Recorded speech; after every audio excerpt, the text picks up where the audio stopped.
In 1952, at the age of 41, Ian Fleming writes a spy novel, creating the character James Bond. Casino Royale is published in 1953 to good reviews and the immediate interest of Hollywood. On October the 21st, 1954, CBS produces a television version of the novel. Climax presents Casino Royale from the bestseller by Ian Fleming. The show is quickly forgotten. Yet the novels continue to attract a strong following of readers. The character is so popular that a James Bond comic strip appears. By 1958, Albert R. Cubby Broccoli is one of the most successful American producers working in England. He is one half of a partnership called Warwick Films. Broccoli tries to persuade his producing partner, Irving Allen, to help him turn the Bond novels into movies. While Broccoli cares for his ailing wife in New York, he sets up a meeting between Allen and Fleming at Les Ambassadeurs in London. The results prove disastrous. At the meeting, Irving Allen tells Ian Fleming his Bond novels are not even good enough for television.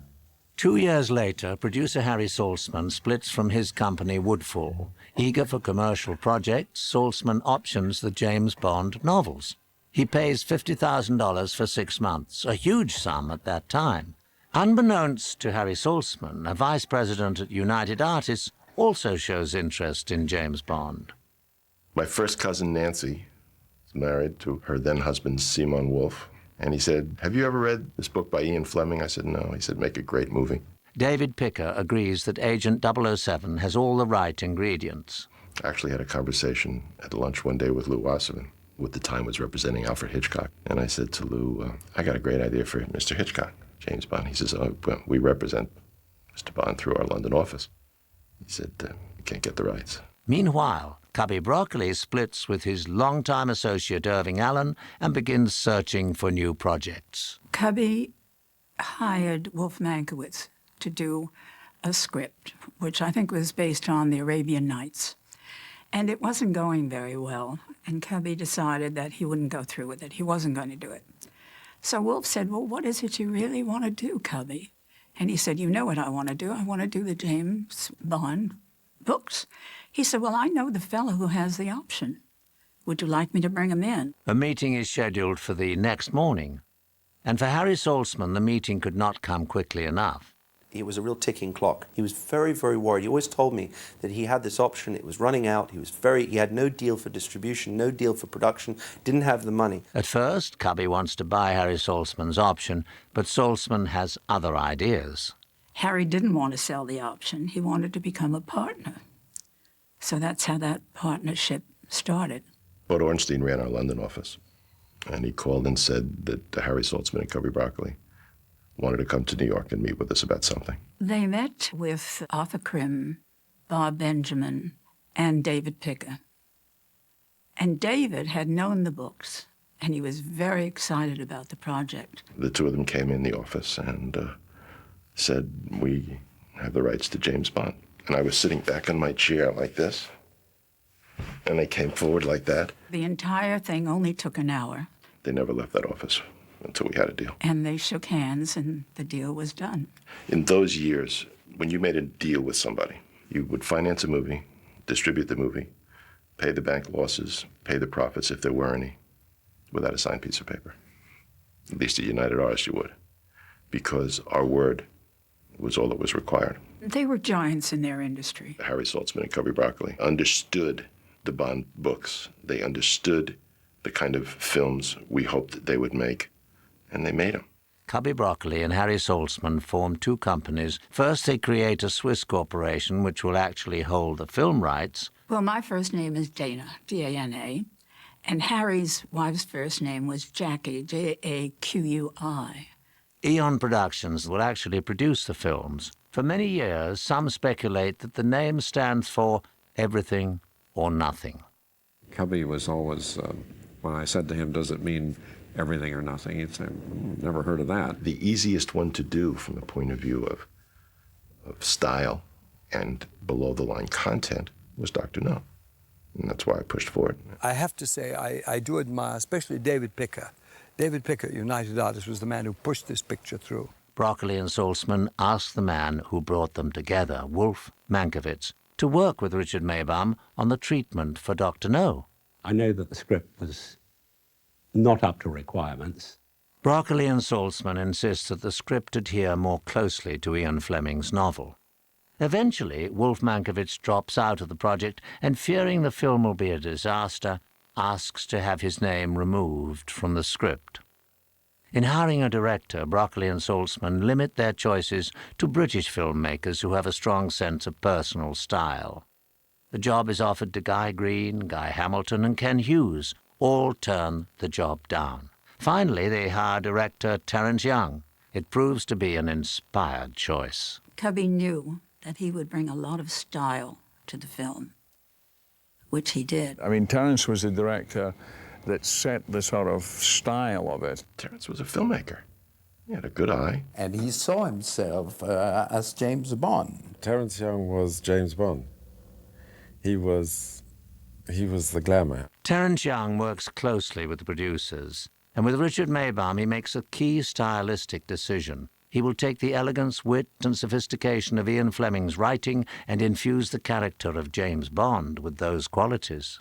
You know, every director puts his stamp on a film. Every director, some of his personality, if sometimes not all of his personality, comes off in a film. His main influence was creating the Bond character.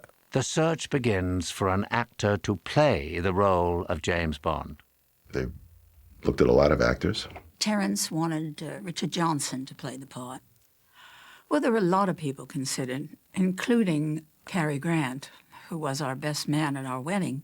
But Cubby knew that if he asked Cary to do it, it would be a one-film deal, and then he'd have to start all over again, searching for Bond. We originally planned to use Roger Moore when we made Dr. No, but he wasn't available. He was working on television. I was working on a film called On the Fiddle. The producer of that was a very fine man, Ben Fish. And Ben Fish was a friend of Harry Saltzman. And it was Ben Fish who suggested that maybe Sean would make a good James Bond. On the other side of the globe, Cubby Broccoli remembers Connery from an introduction made by Lana Turner. He asked to see Connery's latest film. One afternoon in California, he called me from Goldwyn Studios, and he said, "I'd like you to come down right away. I want you to see an actor." And the film was Darby O'Gill and the Little People, and the actor was Sean Connery. So at the end of it, he said, "What do you think of him?" And I said, "I think he's fantastic." Some at United Artists are unconvinced at first. The producers meet Connery in London and become more certain of their choice. I like the way he moved, and the fact that he had a lot of acting experience. But he moves extremely well. United Artists is finally convinced to go with an unknown. It is a decision they will not regret. I think I might have heard the expression, he was the richest man in the poorhouse at the time. The best choice of a group that nobody was jumping up and down about, but he seemed just fine. He looked great. Immediately, Terence Young and Connery work on creating the appropriate style for James Bond. You have to remember that Sean was a pretty rough diamond at that time. And Terence taught him everything he knew. I think he really sort of coached Sean how to be James Bond. He had a maximum amount of style. He had an enormous influence on creating James Bond in the person of Sean. This real style and the movement of the piece was Terence Young stamped all over it. If you asked what were the three ingredients for Dr. No, for James Bond, it was Sean Connery, Sean Connery, and Sean Connery. There was a very high-level meeting. We discussed at great length the character of Bond, the type of things he would have, whether he would have cufflinks, a tie pin, an identity chain, what watch he was wearing, what sort of wallet he would carry. In those days, it was not the gas lighter, it was the old petrol lighter. Terence really took me in hand and sort of knocked me into shape with his tailor and Turnbull and Asser shirts and all the gear. The only gimmick, if I may call it such, is the one where he carries his gun, and the whole art of the thing is to cut the suit in such a way to where just that little bit fuller so that it follows the contour of the figure. You've got to put guts into that so that whatever you do to the suit, if you can do that, you see what I'm doing now. Any well-made suit, you should be able to take it, roll it into a ball, crush it, stamp on it, sleep in it, and then there you are, you're back again, you see? Connery's dress shirts are made by Turnbull and Asser. Terence Young brought a young Sean Connery into Turnbull and Asser, introduced him to the shop and the fitters here. What we did for Bond was design a very stylish sartorial shirt with a double cuff, but instead of using a cufflink to fasten the cuff, we put 2 buttons on the cuff. This made it easy for Bond to put the shirt on and also easy for Bond to take the shirt off. To get a feel for the finely tailored clothes, Terence Young reportedly asked Connery to sleep in his new suit. Connery obliges and is amazed when the suit feels just as comfortable when he awakens after a full night's rest. Concept was always take what Fleming had created and let's put it on the screen. For the filmmaker, this means taking the production to Jamaica. The filmmakers ask Ian Fleming to help find someone in Jamaica to help scout locations. Ian recommended me to be the kind of local guy. They wanted to scout locations, so I took them all around scouting locations, and we all got on very well. They became very close friends. Blackwell helps the crew find some of the most exotic spots in Jamaica. Meanwhile, the filmmakers fill out the cast in London. For the role of the half-Chinese, half-German Dr. No, Ian Fleming suggests his close friend Noel Coward, and even sends a telegram on behalf of the filmmakers. Ian wired Noel Coward and asked him if he would play Dr. No. And a telegram came back saying, no, no, no. The producers come up with an exceptional second choice. Noted New York actor Joseph Wiseman. The part requires the actor to wear cumbersome metallic gloves and bothersome make-up applications to simulate an Asian heritage. Terence Young taps American Jack Lord to play CIA agent Felix Leiter. Director Young turns to a longtime friend, Anthony Dawson, to play Professor Dent. John Kitzmiller, an accomplished American actor living in Europe, signs on to play Quarrel, the Jamaican boatman. Terence Young must also cast an ensemble of actors who are meant to become recurring characters, including Bond's chief, who is known only by the letter M. Bernard Lee proves the perfect match for the role. An unfortunate tragedy leads Lois Maxwell to become part of the James Bond family. Her husband suffers from a massive heart attack. I called producers and directors with whom I had worked before, and Terence rang me and said, I want you to come to Cubby Berkely's office because I want to talk to you about a couple of parts. And you can either have the part of Miss Moneypenny, the secretary, or the part of the glamour girl. And the glamour girl was first seen in Bond's pajama tops, and I didn't fancy myself in his pajama tops. Actress Eunice Gayson has already acted in films for director Terence Young. He said, I'm going to do this new series of James Bond, and I'd like to write you in a character called Sylvia. Terence Young fills out the cast with an experienced actress, Zena Marshall, who, like Joseph Wiseman, must wear a make-up application to look Asian. One major part remains to be cast before the crew travels to Jamaica. The orphaned seashell collector, Honey Ryder. Producer Cubby Broccoli and Harry Saltzman find themselves 2 weeks away from shooting, but have yet to fill the role, until Harry Saltzman finds a photograph taken by actor John Derrick of his wife.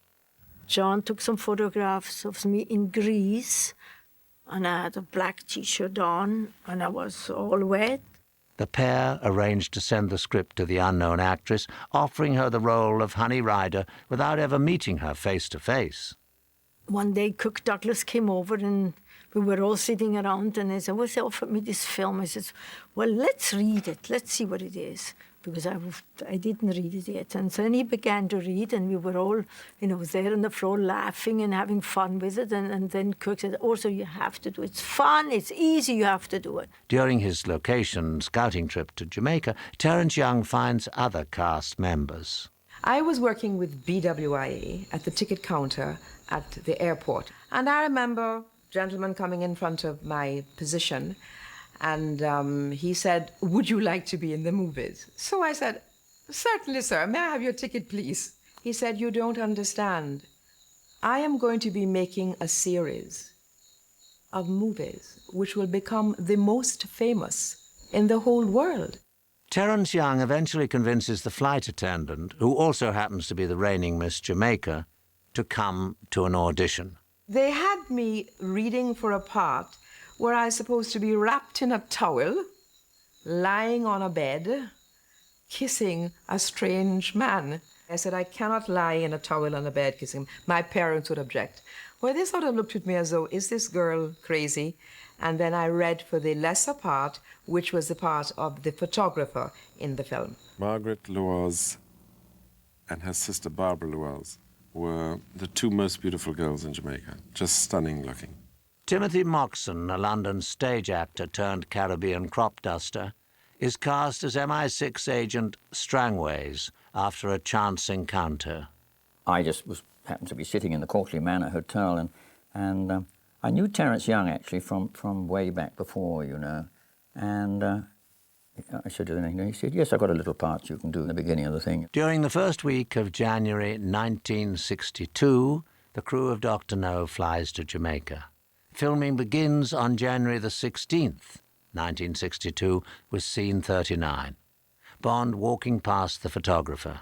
My first day of shooting was shattering. First of all, the entire body of my co-workers somehow managed to leave their positions to come and look at me, and I was very nervous. Terence Young gave me this camera to use, and this camera seemed to have a crank handle and levers and dials and bulbs, and he explained how to use it once. I think I had Sean walking up and down about 9 times before we got it right.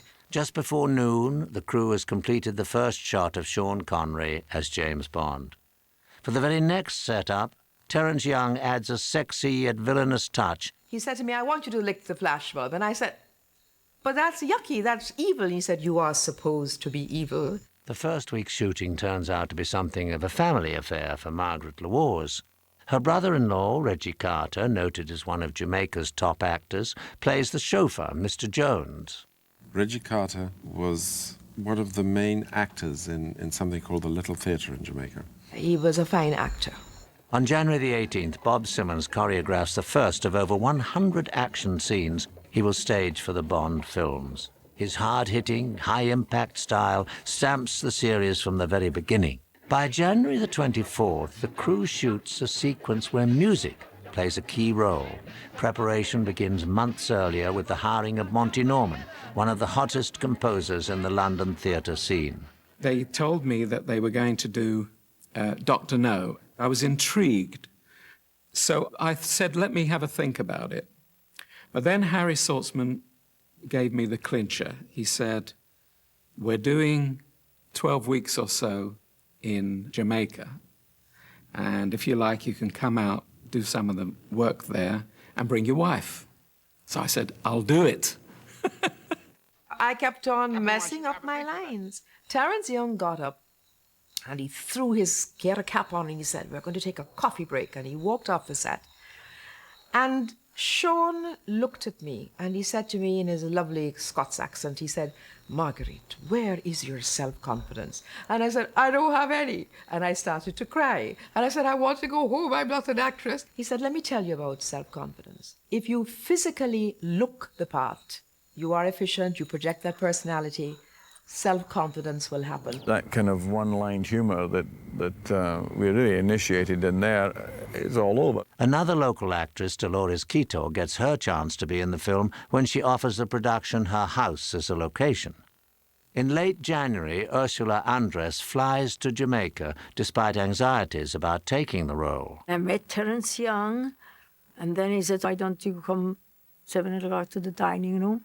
And I walked in and there was no one was in the dining room except Sean. And I walked in, so he got up and said, hello, I'm Sean Connery. And I said, I'm Ursula. And that's the way I met him in the dining room. They filmed the last scene first. That was the first thing they filmed, which was him in the boat right at the end. There is immediate on-screen chemistry between the pair, and off-screen a strong friendship develops. Sean is a marvelous person. The day I met him, till today, which I still see him, we're still good friends. he stayed exactly the same person I met in 1962. Down to earth, simple and real. He's a fabulous person and a marvelous actor. On Tuesday, February the 6th, the crew moves to the exotic north shore of Jamaica, where Ian Fleming and Noel Coward are among a few of the famous homeowners.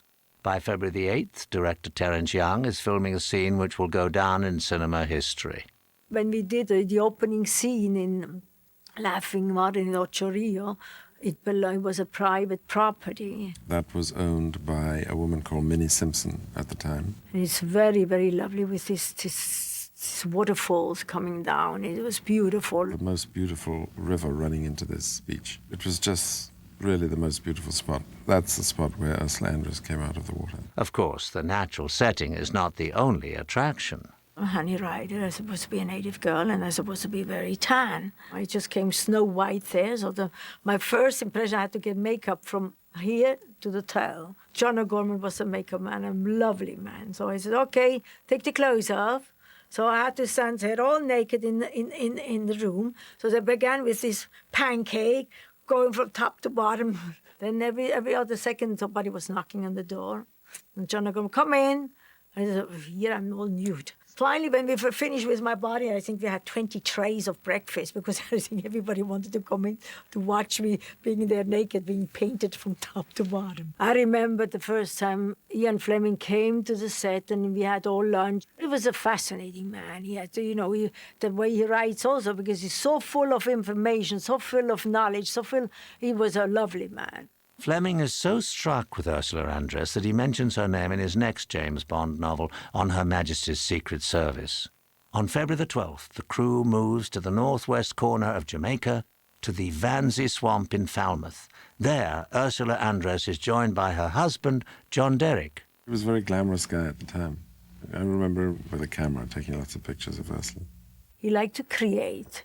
He's a creator. He's a very fascinating human being. He's my only husband, my best friend, and stayed my best friend till he died.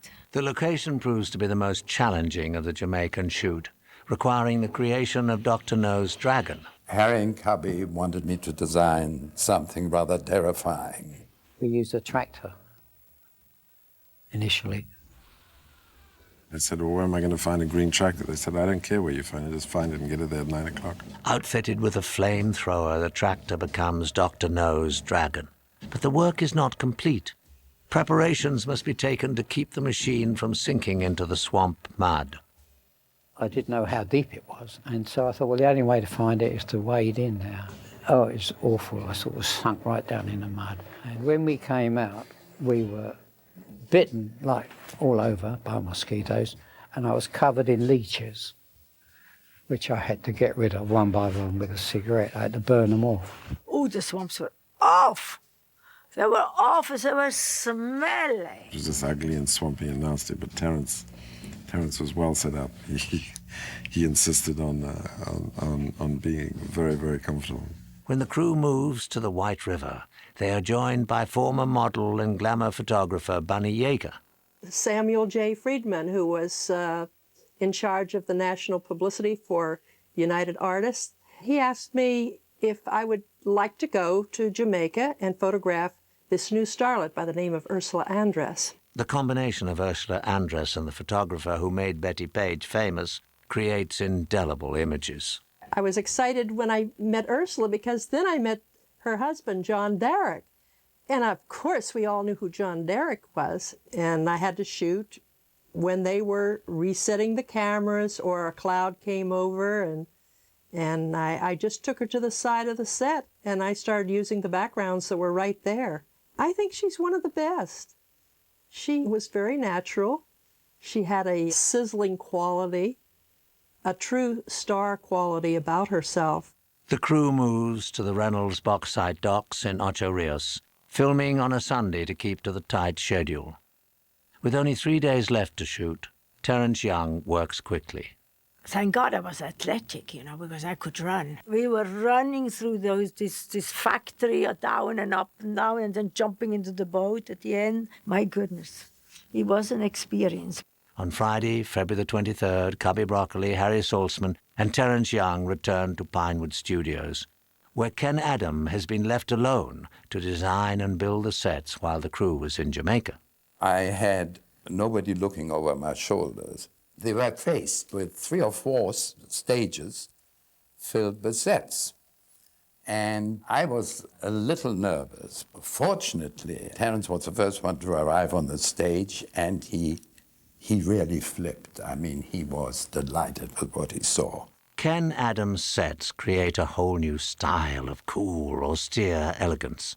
Filming at Pinewood begins on Monday, February the 26th, with Bernard Lee as M, Peter Burton as Boothroyd, and Lois Maxwell as Miss Moneypenny. On March the 2nd, Terence Young directs Sean Connery's introduction to audiences as James Bond. Terence Young decides to lift an idea from director William Dietley's film Juarez, in which Paul Muni is introduced through a series of close-ups before his face is revealed. I admire your luck, Mr. Bond. James Bond. Dr. No's first scene poses a challenge for designer Ken Adam. I wanted to come up with an impressive set, theatrical thing. So I came up with this circular opening with a grid, a bare set with just one chair. As the screen opened up at Rush's and this dome appeared, the whole crew applauded. It was an instantaneous reaction to a brilliant piece of interpretation. No one else in the world would have thought of a dome. The set itself helps establish Dr. No as a larger-than-life villain, but it is only the first design challenge for Ken Adam. He comes up with a design philosophy for Dr. No's massive underground apartment.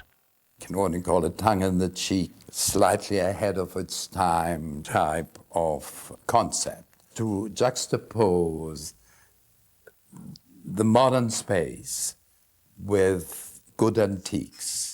I fall in love with everything. I wanted to take everything home with me. I said, oh, look at the fabulous desk. And I thought it. And the aquarium he made and everything he did, it was fabulous. Everybody started saying, well, you know, we've got to find something even more exotic in here. It is writer Johanna Harwood who comes up with the perfect touch. The famous Goya portrait had just been stolen. And nobody could find it. Johanna Harwood, one of the writers, decided, wouldn't it be funny if he had stolen the Goya painting of the Duke of Wellington? The key to the film remains Dr. No's threatening presence. Joseph Wiseman plays the role with unnerving calmness on the surface. I remember he was so nervous. So I said, oh, thank God I find somebody else who is nervous. Despite nerves, Wiseman's performance sets the standard for all Bond villains to follow. For the film's finale, Adam creates a massive $100,000 set, Dr. No's nuclear reactor control room. The most important part of that whole complex was really the nuclear reactor room. It was a big set. And it had to be very functional in many ways because there's a fight in the end. A lot of talent went into the Bond films. Ken Adams' contribution is beyond description. One of the final scenes proves to be one of the most challenging. There was a scene where Dr. No was going to experiment on me, the pain, how much pain I can sustain. And he was going to put me in a pool of these big king crabs. And they had to fly those into London. These crabs finally came in, they opened all the cases, but they were all frozen because they were packed on ice. And they didn't look menacing, and they were half dead, and oh no, it was a disaster. Quickly, the crabs are removed, and Ken Adam arranges for a flooding effect. Everybody said, okay, that's a wrap, bye. Bye-bye, and that's it. Nobody thought ever it's going to be this successful. John Barry is brought in to arrange and conduct the new theme. He brought some marvelous dynamics and chords and ideas. We just recorded a DMI with lots of reverb, lots of echo with the big band, and it just sounded You sounded very fresh. I was very fortunate in the end in getting this marvellous James Bond theme. When I heard it, I was knocked out. So it went practically into every time James Bond was about to do something or something was about to happen, I inserted the music. The film nears completion, but graphic designer Maurice Binder has an idea for the opening shot. That was Morris's idea. It was a pure invention of Morris. In the United States, Bond becomes a hit in the spring of 1963. Soon, 007 fills theaters around the globe. In its initial release, the film earns more than 20 times its $1 million budget. Dr. No stands as a testament of the collaborative art of filmmaking.